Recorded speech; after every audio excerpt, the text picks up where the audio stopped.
Rep's best-selling bench, the AB-3000, just got some upgrades. So we're going to see how it stands up against their other benches to decide if those improvements make it a worthwhile investment or whether you should look elsewhere. We're going to talk about what I like, what I don't, and what they've changed, because this is a good bench that I expect to remain Rep's most popular, but there are a few things I don't love about it. So let's find out how this bench ranks in my very logically sized bench collection. The AB-3000 2.0 is Rep's budget FID bench, which means it can be used for flat and incline bench, which is where it performs very well as for decline work, which is where I think it could still be improved.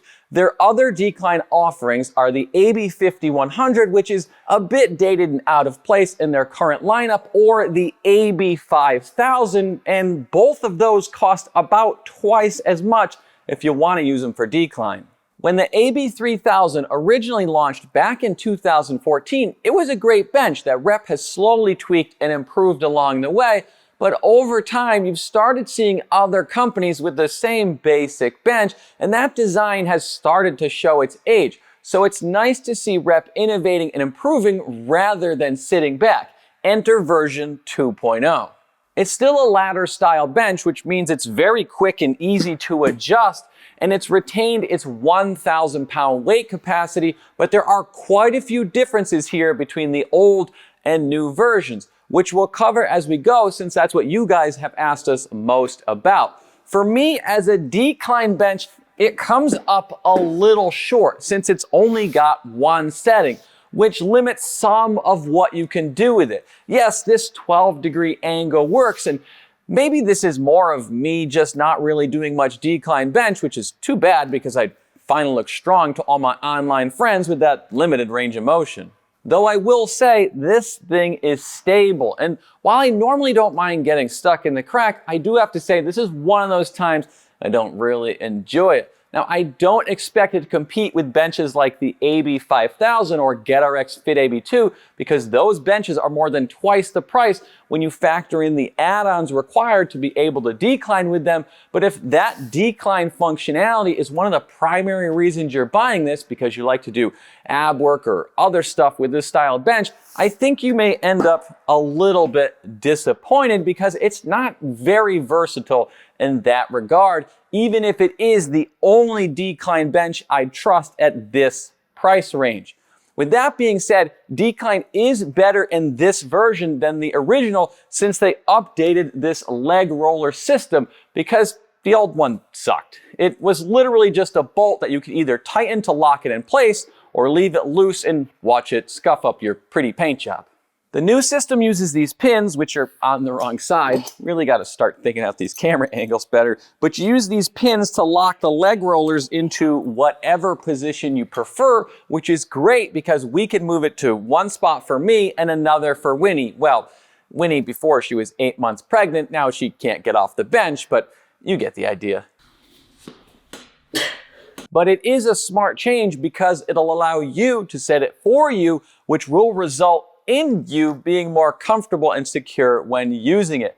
They've also made it so the rollers can be moved further back and pinned out of the way, which is another big upgrade because I typically avoid benches like this with built-in rollers because they can get in the way, and having to work around your equipment is beyond frustrating.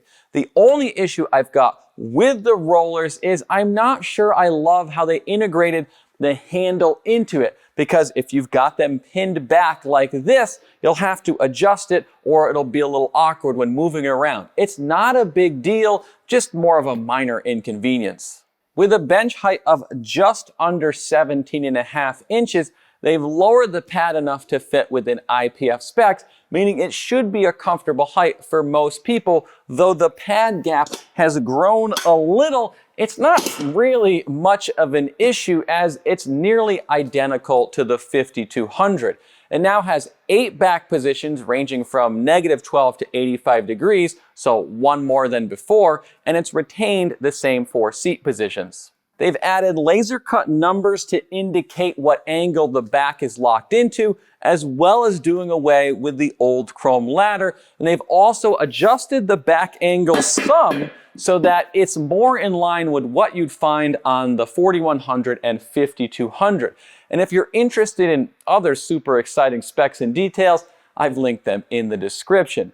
They've managed to shave about 6 pounds off the bench's weight without losing any functionality or stability, which was probably done by cleaning up the design some and switching from 14 and 7 gauge steel to just 11 gauge, which is the same gauge that our overbuilt 3x3 racks are made from. Why does that matter? Well, to be honest, my favorite benches are largely overbuilt status symbols, but Winnie won't bother with them because they weigh over 125 pounds, which means they can be a pain to move around, and we really don't use them much. So a lighter bench that retains functionality is a great thing, and that's what Rep has done here. Actually, this is more stable than before because of the addition of the rubber feet, as the old version had bare metal that could slide around. In general, I actually find this bench to be a lot more stable than I'd have thought. Some of that's because the rear leg is wider than Rep's other offerings, as well as the fact that the front leg is a little wider than what you'd find on the 4100 or 5200, but it still retains its tripod design. Like with all these ladder style benches, you'll probably want to tighten this hinge bolt on the back here, because for whatever reason, upon shipping it, it's a little loose. But once that's done, I think this is probably one of the most stable ladder benches I have. The vinyl and padding may be the biggest upgrade on this thing, as this is the first time we've seen what I would call version 3 of Rep's vinyl. Back when this bench launched 8 years ago, it had their kind of slick, cheaply done vinyl. Then Rep swapped all of their benches to what I would call version 2, which I really like. It's got a great grip and good, but not great build quality. But I've been waiting for this new vinyl ever since I did our AB-5000 versus Rogue Monster Utility bench review, and I got a cryptic DM from Rep saying something to the extent of, "Rogue's competition vinyl wins for now, ... Well, they typed the ... Nobody actually says that out loud. Anyway, it's here now, and this new pad is more dense, but not rock solid like Rogue's AB 3.0, and has more grip than before. Not that I really thought it needed it, but grip is hard to quantify, so I thought, what better way to kick up the excitement level of this review than with some coefficient of friction tests. Yeah, we're not doing that. Just take my word for it. This is much closer to a Thompson Fat Pad on grip, even if it's not the same quality or thickness as that vinyl. These stickier pads do get dirtier easier, but as Rep states, it does seem to clean up easier than version 2. And I'm glad they've upgraded the quality of it some by tightening the vinyl so there's less slack in it, and by swapping from the old tack system, which used to hold the seams together, to a screw, because that system's kind of falling apart on my FB5000, and this should hold better over time. And overall, this is a nice improvement over the previous vinyl that I really liked to begin with. And it does make me wonder if they'll start putting this pad on their other benches as they update some of those older models. While we're talking about the back pad, I should mention they've gotten rid of the tapered and kind of rounded top design, which really served no purpose, and squared this one off, which is a nice touch and makes it much more usable for things like hip thrusts. The seat pad is what Winnie likes most about this bench, and these are her words, not mine. I like the extra wide pad to fit extra wide loads. It's the same size as before, but can now be reversed by unbolting it and spinning it. So you can keep the wide part up front to help you brace when doing decline, or flip it around if you prefer the wide side towards the back. The lack of vertical storage on this bench is a big oversight in my opinion. And that's not because I have too many benches, because I would never admit that publicly since my wife watches these. With a home gym though, the two main issues are always going to be cost and space. The price on this thing is great, but I don't understand how they didn't figure out some way to make this store vertically. And yes, I know it can technically be stored upright, but it's not really meant to be, and I'm not sure long term how great of an idea that is. That's one of the issues with this not having a cage around the ladder like the 4100 or 5200 do to keep that back pad from swinging out. But you can technically, delicately set it to 15 degrees and make it work. The issue with doing that is that's what I've done with my FB-5000 for years, and the repeated up and down is wearing the padding and vinyl some. Hopefully with this upgraded padding, it's less of an issue, but it's something to be aware of. It's got great packaging and the assembly is super simple. The instructions seem straightforward, I think. While attempting to clean up in here, I threw them out before I put this thing together, but if I can manage it without instructions, you'll be fine, believe me. You just have to attach the rear leg, pads, and leg attachment.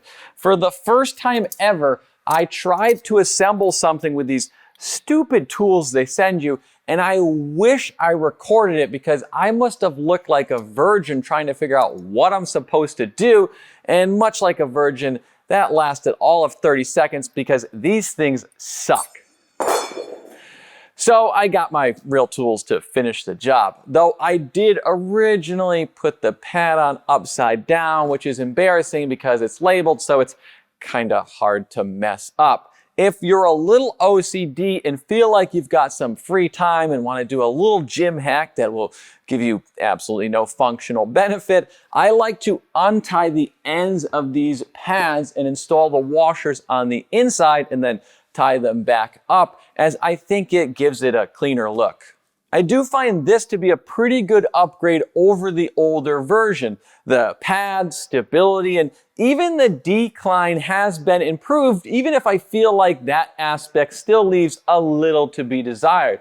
This is a very solid and well done bench, and exactly what you'd expect from Rep as the king of benches. With a good build quality and at $320 shipped with 5 finish options, it's hard to expect more from it. I think for your average home gym owner that is not some snob who convinces himself that spending more money gets you a lot more, this is a great bench. I've been asked a lot lately whether you should get the AB-3000 or AB-4100, and the comparison makes sense since their prices are so close. So here's my answer. I don't know. Before this arrived, the 4100 was honestly our most used bench lately since it's easy to move around versus these other behemoths, but I'd be lying if I said there weren't reasons to consider all of these benches.